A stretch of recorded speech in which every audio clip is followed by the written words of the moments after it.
Start. Alright. Pura magpo ang magtada sobrang boss para makanta ko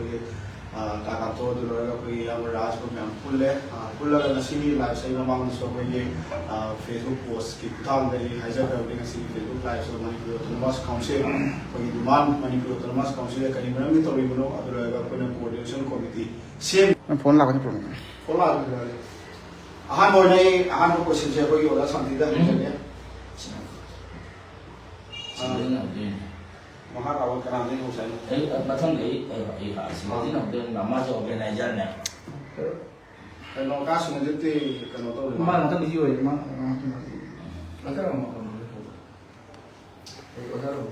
Hamaरा दे काश में जब कोई लाइव से कोई के काश में जो पाला करनी है तो काश में जो काका बिजी हो गई तो मुतमा हन को मुसा दिया तो अखा का हो ने कोई कभी हो कोई वजह से मेरी लाग से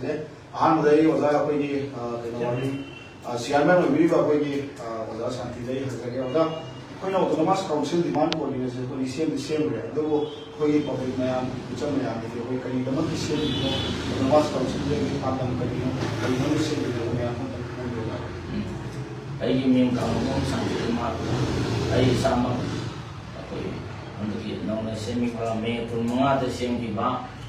Manipuri Autonomous Council demand coordination committee chairman me ki kun mga ta organizer MNC Manipur National Council usung yang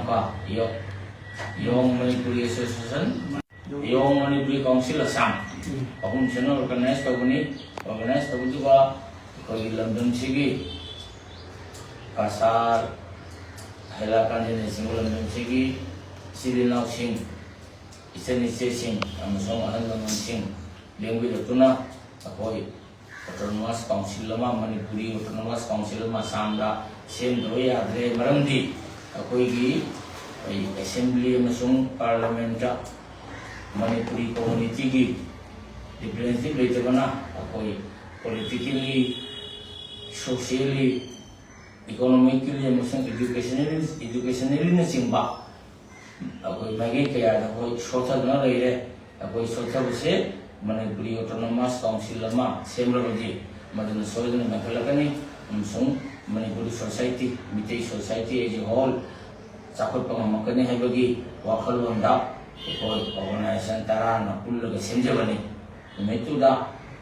koi mewah kaya nawangan ki, mayam na Manipuri Autonomous Council sem dapat ada, koi tam dapat ada, koi ham dapat ada, dana mayam na kanaraga, mayam gaya beluraga, coordination committee se sem kibani. Itu dah mayam na ibu coordination committee nang sem bersegi chairman review, hai na, koi tak tengok dah. Angkat itu agak menurut meyang jadi meyang na sawana itu di dalam cuy hanya itu tiada lagi. Itu na Autonomous Council kali besi itu meeting usung pangal ini. Aku punang makin ni. Sida itu na meyang punang tak itu kesuk meyang punang tak masih di mana sida. Koi mite usung pangan miyang pun mukta asam dan lebih ba pun mukta koi apil tu jadi keragam ba koi komiti siga jauh ni boleh tu su support tu ini boleh tu suami tu koi mayang pun nasi masih mite inuti orang koi hanglor ini koi si koi na umah usung kan hajaki Uma gidi, makoi na hana, ay di man gi member nagpi kre, ay dana makoi dakana jeki ke ayam maga, machangi meeting ke sakhi bani. Aduna makoi na amsusu invite togi organizer singa, ado amsu nusu reply pilo penen de kimatang si moi, ano bodi to bimina mau dari bumba, koi Itong sa ito, kaya niya ako siya mag-kumilay. Ano na? Ikaw na, asam dala di ba? Miti dito na tayo kung napil itong siya. Asam dala di ba? At ito pa major community sing I would like to request all the major communities and minor communities of Assam, say Assamese brothers and sisters, Bengali, Bodo, Missing, Moto, Moran, Rajbamsi, Sonawal, Rabha, Dimasa and Karbi, Garo brothers and Tea community brothers and sisters to support our demand, to support us as we are linguistically very minority and population wise also very minority. We want to have this autonomous council. If any omission or inadvertent mistake from our community side is there, then please consider us as your brothers and sisters. We again appeal to our respected brothers and sisters of other community, every community, minor or major community in Assam. Because we demand it, we think if we are getting this council, we will have our problem solved in many ways. That's why, and we are always grateful to the Honorable Chief Minister Assam, Sri Himanta Biswa Sarma Sir, as he is regarded as one of the best chief ministers currently in India, and with his kind vision, our social population voice and Manipuri script, Meitei script has been recognized by the Honorable Chief Minister Assam, and we hope that the Honorable Chief Minister will also see the matter, and by his kind-hearted leadership, our demand will be getting. Akhoina Manipur ki china singge so koi hanana pil tujari akoi se Assam ki Meitei singna, Assam ki Manipuri singna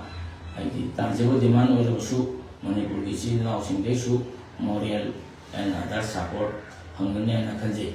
Akhoina chenjeri ba chongjeri ba sida akhoina soy angam khajikra yauro su ai di maduda ai di Miyawigi asoibana na khalaga consider tawini asida akhoigi committee se mathang-mathangi program mayam leiri akhoi nomni sida bahute beli chalaga akhoigi committee ki members sing amasung vice chairman jauna bahati ta convener jauna akhoi bahute beli ki mafum kaya da koi haluma sing ipai pan sing amasung ichen sing ga akhoi khana bani na wa ramana home toroga ramana ikoi se cheni na ga akoi se akoi demand se khangane na akoi nene jalu gani akoi se yang manibli khanjaraga akoi sabje bani akoi organization tara siga akoi mot manana amaga tanaraga anna khaidana ama tanaraga manibli discuss toroga akoi program and policy samje bani masi mayam support ama changi Meitei sing support ama changi asida di sina karana karigumba di kala khalla su karigumba kala tawla su ikoi aduga ikoi committee siga yamna ingna tapna in friendly way, in brotherly way discuss to so koi yani maramdi mase ai amasung magi na te se koi Meitei amasung Meitei pangagini kanam tagi na te koi punmagini masida kanam tagi ai the authority have lete koi mayam pullaga silimni pullaga tandorimni ase hairaga mayam pullaga support majorly. Thank you all.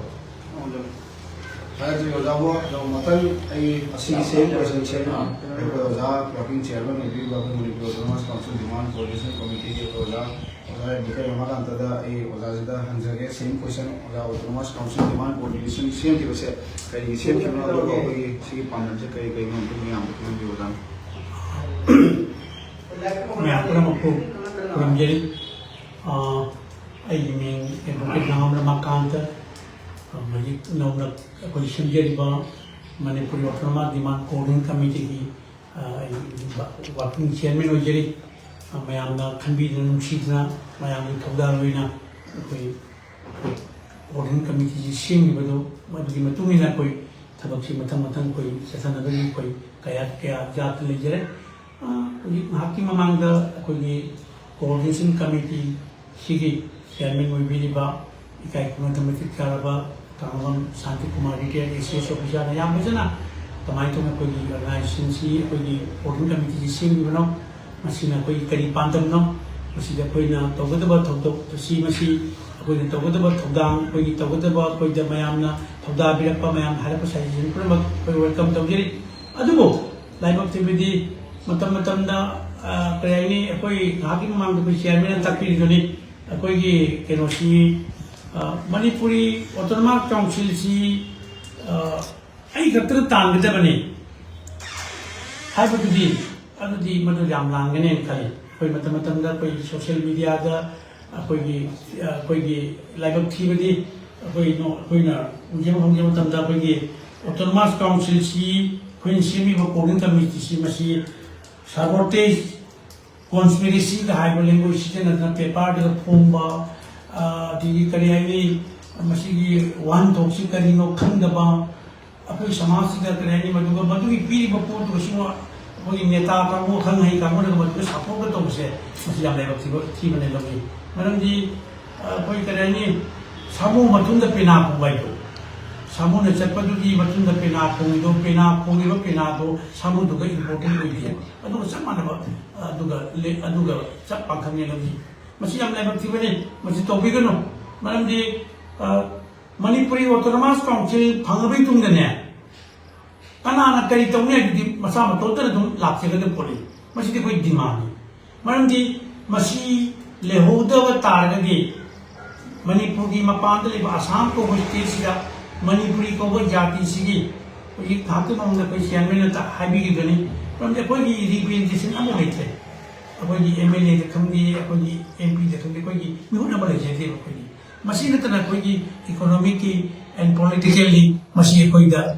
असी नत्रगदी कोई Manipuri Copa Manipuri speaking आगे Manipuri and Maiti बांगन से Maiti HYBE जाति सी मुठी की राय बिदुबी कोई नोनांग के मक्सोकी मसी कोई लेरिबल जेनरेशन सिना मसी सेमा बगी तुंदा लाकदोरिबल जेनरेशन दुना कोई हलमन सिंदुना कोई थाने के हलमन सिंदु कोई वारो मैम ले अदु मोले से तोबिया मैम तोबिया बेसी कोई मणिपुरी मीडियम दा पमनगा लाइक तम फंगे बा मैम असु मैम वो के कोई फंगे बा अदु कोई नसिकी मिरोन सिना मणिपुरी ऑटोनॉमस काउंसिल के कोई मिरोन सिना करबा थमिरो तारगदी तुंगी लाकदबा मिरोन सिना कोई दसु दमकी कोई यामथिना कोई तरब पोस्टिंग से तुंगी मिरोन की दमतली खलतरे सिंसी थाजी अदुना अइना थमजरी वो फंगी नाइगी कोई सुन कमेंट उजो तमदा मणिपुरी ऑटोनॉमस काउंसिल सी हंदक ताली से कोई भाप ताद्रे आइ मगा यमई बा कोई सुन ये बदा सुन मथों तादबा अखोई नदी यामना लारिक हैबा यामना ज्ञान ताबा ऑर्गेनाइजेशन जो भी खलगा भाप ताद्रे आइ दिगी मुंगरे आइ असुबा कोई करानी मथों मनम नाइदबा कोई वर्किंग कोई सॉरी कोई चेयरमैन के से the event I issue from the point to your audio committee your ma'am since Manipuri Autonomous Council from the Kangdi Haiti guy so what the part of ma'am could purpose Machine like Tiffany Tobino Madam the machine Yamakai Lakani machine Mushinasi machine Karani koi machine Bramotana koi machine to high Tawasi Tobino koi Mazamian Fajiri koi event koi all India business की media लोग कोई कोशिश करनी ये कलकत्ता की नान हो journalist कोई नाट सिनादुना का पीरी बमागी कनोगल या कजो पोरम ने मसी मैं आपन मसी असम दते नतना भारत की मकुम पुदी मक्ता न्यूज़ लीडिंग द मसी पोसी मसी कोई कंटो बबली मसी कोई मतन पुदी कोई गणतंत्र कोई कोई लेजिटिमेट राइट को पोरम निना मसी मतन कोई तो के मैं आपन को मुशिन लेमिने से अखोई असुई पर तकपिरो अखोई अवार्ड पर मेंटेन पिरो अखोई जकरी करी तो जो है थौदा पिरो अखोई ना पारिबा सिदी बे टेम्पोररी नि सि अमु सिंगोपु या बको नतनी कलांगना याउनिबा मोसिंदो जाव फंगदे लगे मोय रेतो बसु कोई आई वर्किंग चेयरमैन से थादोक से पीछे के लेंबिरो में अपना मसी मजिक साब मिनट पाइप तक के कोई दी पोसे मत ने खंजी मसी यार मैं अपना बुक फोर कर गई अखोगी मणिपुरी ऑटोनॉमस काउंसिल हंगबे यादे हंगम होरसी असियाल में अपना कोकोना करके कांत्री ओजा याम फजना होई ओजा चेयरमैन का कोई वर्किंग चेयरमैन याम फजना हम करे ओजा के ऑटोनॉमस काउंसिल वन तो उसे करिनो होना तो इसे से करिनो मरम दो मखाता होइना आई वाना मगा हमजबे kata mut pa ya ra या मखाता होई ओजा ओजा मादन फंजगे ओजा मासना मतान से मा लेहोरी ना हाई भी ओजा चेयरमैन दी लसाती नो मतलब मा लेहोदे कोई अनुम खराब जो कोइना मयाम से लाइक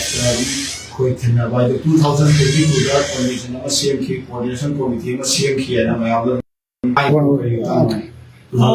मसीगी मतंग सिगी तसेंगमक्ति मधुगी पोर्टु अइना खंगेबदा मणिपुरी साहित्य परिषद की भवन तो यूम तोई मधु ऑर्गेनाइजेशन आया मकनाम लाते मरमदी कौरी स्टाइल सु लाली मरमदी मधुदी कोई मधु असी करोनिदा कोई ऑर्गेनाइजेशन इथिक खंगदबा ऑर्गेनाइजेशन हाउ टू ऑर्गेनाइजेशन करी होगा गरांग ना थोलगा खोजी करेनी एक ऑर्गेनाइजेशन पायरगा मखाउद वा हाबो मुकेते अदि पोसिटिव सिले बाबु जदा दा पोनी मसी हाइट न फनी मरमदी कोई ओजे पादबा स्कूल करेनी मसी असी अदुना अथॉरिटी नि गाइबदी वेरी रॉन्ग याम लाली मरमदी मतबदुदा मतिक चाबो ऑर्गेनाइजेशन मयाम लातना कोऑर्डिनेशन कमिटी सिमम तारदी मसी कोइना सिमी बनान सथिबा 25 May da kaisam luong sanglen da koina phom to gi mase masi ahoi madi potun mati chana ram ta le masi phom da na ahoi phom da roi da na manam di organization pro ahoi han musiba yong Manipuri council wa sangi isasu inausu the plus my phagi musiba inausu adigi plus MNC gi musiba inausu me amna organization putting up the chalaga like organization putting up the chalaga masigi ke rosin se adi koi chim ba 25 May da chim ba board committee se masi organization yam pramuk yaw buina thama ani ki mamang ki hola chadana moyam kanna masi organization gi leadership unaraga मधुग हारी organisation ता फ्रमा की तिनगी बनी अतिकी Laki दे खरा organisation Laki दे अदना मसिगी खोंजंग से अखोगी मसिगी खोंजंग सी मसी अखोगी हारी बा कौईबा अखोगी माइफा खंगे MNC खंगे दी कोई के रोगे पाएमसी खंगे मकोई सिंचिना ऑर्गेनाइजेशन की लीडर पुनी मक बिलोडन अवॉइड यूजर्स अखोगी एजुकेशनिस्ट आइलाइसु हैबा प्रजासिंग मयाम पुरमक तानरगने मसिगी कोहुन कमिटी से सेम है अदना कोइना ममांग 2022 सेमी 40 गा हाइदबदो आराम बने इज वेरी रॉन्ग कलाम का खंगे मदि कोहुन कमिटी ममिंग कई गवी अदि खंगे कोइ ऐसा मन यावरमी I was present on that meeting I यावरमी अद मफम मनांग नाइदन बसदना अदना कोऑर्डिनेशन कमिटी सेमिंग दबा इतोंतना पुनिंगबा आइगी इपाई पुगी सोतो दोन खनबा काकू घरना मदो आदो बदी कमेंट पास तो बनी इज वेरी रॉन्ग मसे समाज का मोसी मही के खंजी मसे तो भी जब भाई आई को मन खरुमजरी मसे बाबा से मसे लोग भी मैं अपने अकोने तो इबादत संजय चंचले से मसीदने कई तो भी आपा कदम से कदबा कदम चला भगत कैसे मुझे शेयर तो मुझे से ब्रेन की और थांगो पिरो रुपा पैसा की थांगो पिरो अखंग ei singi गाइड तो पिरो मसे ने मैं अंदर लोग से थैंक यू Actually, उदासी आर्गन दाई आलो इब क्वेश्चन में उदासी आर्गन दा होजागे कोई कोऑर्डिनेशन कमिटी कोई गरान कोना ताजा बुदम लाइफ को ताजा की कोई कोऑर्डिनेशन कमिटी से कोई सेंजे कोऑर्डिनेशन कमिटी से याम ना डिसॉल्व तो बदवली याम ना सिलो सिंगदमनी तुचल गदमनी है ओकम क्या तंजरे सी मतंग द करी हरी उदासी आर्गन नाम कोई ना सेंबा कोऑर्डिनेशन कमिटी से पब्लिक मयाम ताना लगा अखोगी असम की मतिक चावा से मयाम पुल्लग सेमबने अखोना सेमबा अखोगी कोऑर्डिनेशन उड़ी जको जुम चथनी अखोगी प्लान एंड प्रोग्राम मयाम लेरी कनागुम्बा इंटेलेक्चुअल खरना नत्रगा कनागुम्बा ऑर्गेनाइजेशन खरना मसी कमाई तौना अखोगी करम लाइन जे चलो भगतगे करम बावा पे होगे हाइबे कोई तागनी कोऑर्डिनेशन कमिटी डिजॉल्व तौबगी वादे अखोई लेते मरमदे अखोई हगोलबनीना अखोई चथनी अखोई सिदा अखोई इनाउसिंग इचासिंग अखोई याम याउरी मखोनसु अदे सिदा अखोई चेन थोंगतौबनी अखोई अरुणसिंगना आंगांसिंग तानरगा सजेशन एडवाइस तौबनी असे अखोई मयाम पुनो कहना अपील तौजरीसिनी मसिदा अखोई मितै मसेन ngakani thawalon khangna wanga si thawalon khangna chanasi thawalon di mitai di kaina de ado di na apil do janinga duga ai na apil mo to janingi tripura gi silna using se senda tripura de gi su koi asam da manipur autonomous council koi demand to jeni se tripura gi silna using su support to biro hai na morally physically and financially support to biro hai na apna apil to jeni Actually, same one अखोई ओदा अखोई working channel में हम गए ओदा कल यहाँ भी ओदा वहाँ लोग जिसका रिजॉर्ट तो फॉलो है मसीदी मसी हाइपर देखे थाले मसी अखोई कोर्टिंग कमिटी में ताना दाबनी याम जिंदना मसी पोस्ट तमाम भरती है ना मसी Manipuri autonomous council demand coordination committee है ना लोग क्या भजना सिंह पॉसिबल मसी खुफम की हम लोग है कुंबा मसी की लैंग्वेज मक्ति मसी लेपा बचा ताता बने खाली मसी लेपा बचा ताता बा नोनी मसी सी डब्ल्यू नो मसी तरेनी मसी हाइगदे ऑर्गेनाइजेशन तो बमी मनका मसी खुफम हंदुम का नसी ऑर्गेनाइजेशन डिजॉल्व तो का है बिसे मसी ऑर्गेनाइजेशन जरूर तो बगी थी मसी तजे मसी मोगी ऑर्गेनाइजेशन जरूर तारसु मोगी ओजागु तबीयतबा परामने कंजे अदना मसी हाई कांगुसिंग जो मसी कोने पराजी तबीरिसेने मसी वाइसे अंदर सीजन दिसिना है मतुंग सीजन बिनो मदुन याम अकाई लाकनी मरमदी ऑर्गेनाइजेशन तो के हंतर गदी यामना कोई नोलुपा वाई वता फजेबा थमोई खसिंगमा आदि आईडी करेनी कोई नान फंगिबा नान जकी बताम तरादा उतिराम शेख कुराम मुसुगी मागी मितमुगी मखादा फंगिबा मी चोम याम कैन तिनगिबा कोई अकन मखलाउ सिलिंडर मोसेसंदो अदुकी मति फजी मयाम बोल सुन तेली बरा बिलिगे याम ओ नाइस अदु असिगी सापोचिबो कोई तुवैना थमंगजा असे कोई being a human being me Moina असी समाजसिदा मयाम चिन्जे चोंजेबा मी मोइना असिदा कोइना कईगुंबा खरा कोइना करानी मीने थितिन तोरे मसी कीदेगा लोट पर आए बिदी कोई हिंगुबई अठे ठोकरेबा ये कोई सीजन बचो अस अठे ठोक तो पनी से मैं अपने मक्का असुबा लैंग्वेज सीजन फितदा बाई लोचरे मतलब दी मसी ऑर्गेनाइज थितिया काई तो बनी मसी कोई ऑर्गेनाइजेशन तो भी और कोदा गुनुसिना कापमिर बुददी असुबा बाई बता सीजन नाइ मासी कोई नापोंग दे मसी लोकेरानी मसी तबिरे जो कोई ते पादा बा बिना गार पसिजे you just listen from this side, you just give up from this side, and you will be some just no, some thabo koi hai. That's koi. मैं अपने मत ताबी रिबा, जेबी रिबा, मैं अपने मत कर ऐसे वर्किंग चेयरमैन ना मोइना, ओपन प्रॉब्लम नहीं ताबी हो, अदो थabo पे आप ना मुझे थabo पे हो, मुझे ऐसे कि मैं अपना ओपन प्रॉब्लम ओजा मतंगा हजरे अमोना कोई लाइव तो सो हम हटे हम आबो कोई याव कोई कोऑर्डिनेशन कोई याव ऑर्गेनाइजेशन तरास कोई दबो ऑर्गेनाइजेशन नि kana dabo ऑर्गेनाइजेशन नि मरु ऑर्गेनाइजेशन त याव को देना सम टाइम पे अदु की मुझे कोई चेयरमैन ना या कुछ पीबी करे कोई मणिपुरी साहित्य परिषद एज ए पेरिंग बॉडी ने लेनी है ताकि कोई गांसिना निमंत्रण तो चेपदा अनिश्चितता आमसिंग कोई बातों तो कि मुझे बॉडी सिंजी को थे कोई रेस्पेक्टेड चेयरमैन ऑफ मैं फोन करी अदिगी मां की सुमी स्टेट लेवल ऑर्गेनाइजेशन नि मोशो मोगिशो हांदी मोइ तो सच्चा जरको पर मले बिना कोई मोगी थमक से कोऑपरेट तो नहीं मोगी थमक से कोऑपरेट तो नहीं तकबिले असिदी न फसेबा लेपा मसा का जगाई पोतिनो अदुना अकोई तिलिबा ऑर्गेनाइजेशन को अधिकारी अर्थ थोक बनी अकोनी अदि सुमांग लाने का इदी यादि यामथिना करानी अर्थ थोक बा करानी मदो हाई देबा मदो करानी ऑर्गेनाइजेशन इति खंगमी का है तो मसे इज वेरी सॉरी असिम ताबसी आईडी उजोके असिम ताबसी इज वेरी मसी याम लाइक थिंग ने खंजे मसी समाज की महित ने खंजे ओजा अलोय बोइना कोई ओजा सियान का कोई बना हुआ ओजा सियान का कोई व्यूअर्स एंड सी के वीडियो का कोई सुनाव सिंगा या अंदर कई विशेष फिल्म का ओजा सियान का कोई नसीगी कोई लाइव से यंगिरीबा इसे सिंग इसे नाउ सिंग अमसुंग अरलमन सिंग तालुक्सेल सिंग अकोई तापी तंबी या ओजा सिंग जौरमनी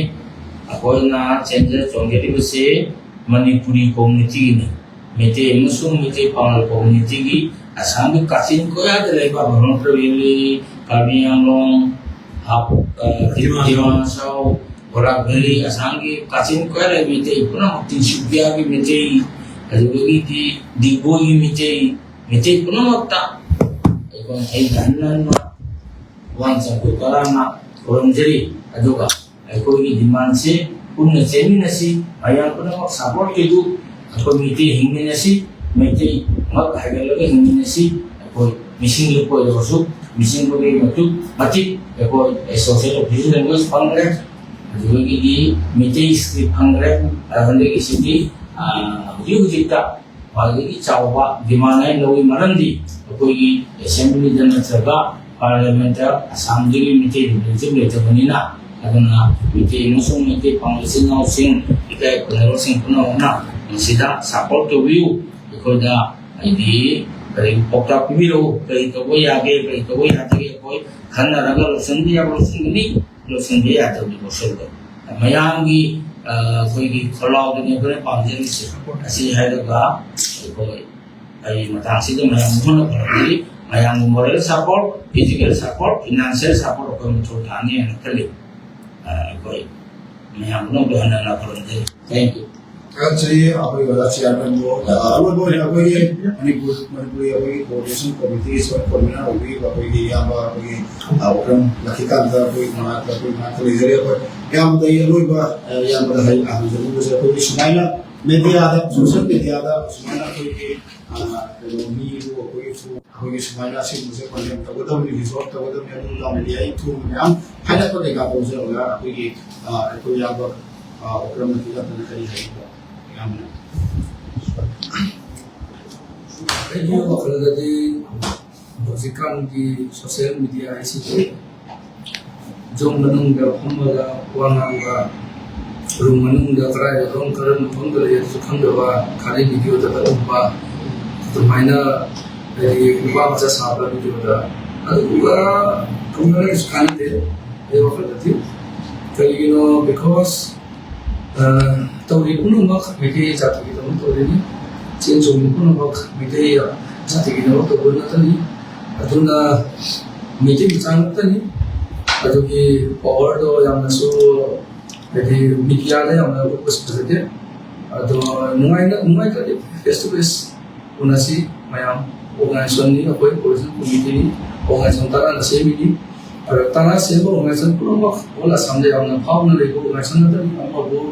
कोई जोकर्ता पे ऑर्गेनाइजेशन ना हो रही है और यंगा all Assamese state level organization na tani ये प्रॉब्लम सा कहीं ना तनी मिट्टी समाज ना करे तो क्यों ना तनी अपना पोंगल हो फेस टू फेस वाले संसी मायाम उल्टा बांगा ना सोशल मीडिया ना विभाजन सृष्टि तो हुआ confusion सृष्टि तो हुआ कोई पब्लिक का उल्टा वखलों से बसी शुरू कर दे मिट्टी मसाला तनी और सिटी Libro के लिए नहीं नतनी तो खंडा बचाना बस libro के लिए नतनी तो असी कोशिका तौदा विधा तो मिटे मचा नतनी अब जिस मिटे की डिमांड ली तो ना अधूरी तमक बचना हम लोग परेशान हो रहे हैं फनिया नकली हम लोग समझ रहे हो actually मैं आपको लाइव सीगा कोई सब गाड़ी का मतलब मैं आपको उनका दूसरी ऐसे लाइव से ज़्यादा मतलब कुछ नहीं है कोई उदासी ओपन कोई उदासी न्यूज़ हो रही मैं भी न्यूज़ हो रही है कोई और तो उसमें हम लोग मार्केट करेंगे मैं मुझे लाइव से कोई रिव्यू का शेयर कर दूँगा ना ये मैं भी रिक्वेस्ट करूँगा शेयर करने लाइव से कमेंट तो बिना मुझे कहीं आप तो बिना कोई उदासी ना ताना कहीं लाइव भी आप लोग पिक्चर के शेयर करेंगे वीडियो सुनता है टेंशन नहीं मैं आपको वीडियो